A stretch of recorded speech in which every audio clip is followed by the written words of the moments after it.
Nous parlons jeux de société. Bonjour Guillaume. Bonjour JP. C'est l'instant ludique. Le 1er avril, Guillaume, pour information, c'était la semaine dernière. Ouais, je sais. Bon, parce que au vu du nom du jeu du jour, je me suis dit que vous me faisiez une blague parce que vous nous parlez du jeu Gobit.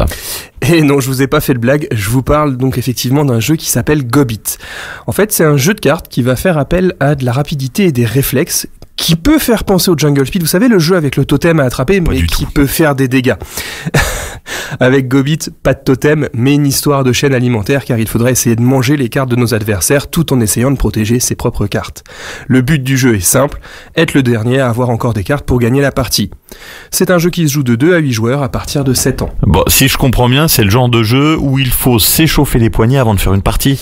Oui, alors le plus important, je dirais que c'est surtout un jeu où il faut enlever les bagues et les alliances, et surtout se couper les ongles avant, bien que ce soit les mains des autres joueurs qui subiront vos ongles. À vous de voir si vous respectez vos adversaires ou non.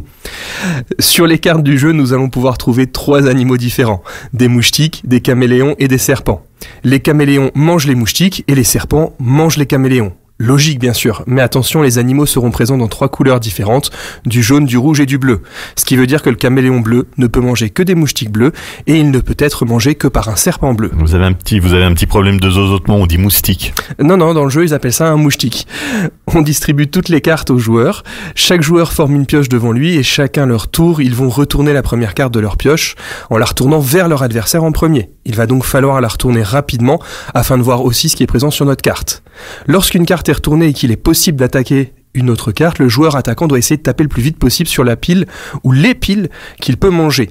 Les joueurs ciblés, quant à eux, doivent taper sur leur propre pile le plus vite possible pour se défendre. Une attaque réussie vous permet de prendre toutes les cartes visibles présentes devant votre adversaire et de les placer sous votre paquet.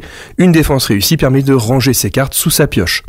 Attention, en revanche, si on attaque un mauvais tas ou que l'on défend sans raison, toutes les cartes face visibles devant le joueur partent au cimetière et sortent du jeu. Le dernier joueur à avoir des cartes gagne la partie. Bon, quand il n'y a plus que 2 joueurs, ça doit être un petit peu long pour les premiers perdants. Eh bien non, car même si un joueur n'a plus de cartes, il peut continuer à jouer en devenant ce qu'on appelle un esprit frappeur. Ah, je vous reconnais bien là. Et ça rajoute une contrainte supplémentaire pour les joueurs encore en course. Gobit, c'est le petit jeu de rapidité sympa à faire lors des repas de famille. Simple à mettre en place avec des règles évolutives qui vont nous permettre de rajouter des contraintes en plus. Il a tout pour séduire. Et pour ma part, je suis séduit depuis longtemps, mais mon entourage ne veut plus y jouer avec moi. J'ai gagné une partie où ils étaient 5 à vouloir me faire perdre. Oui, mais ça m'étonne pas, mais j'imagine que vous aviez laissé les ongles longs, que vous aviez plein de bagues pour embêter les autres. Ah non. C'était les autres qui avaient gardé les ongles et qui s'étaient mis autour de moi pour me taper dessus. Oh.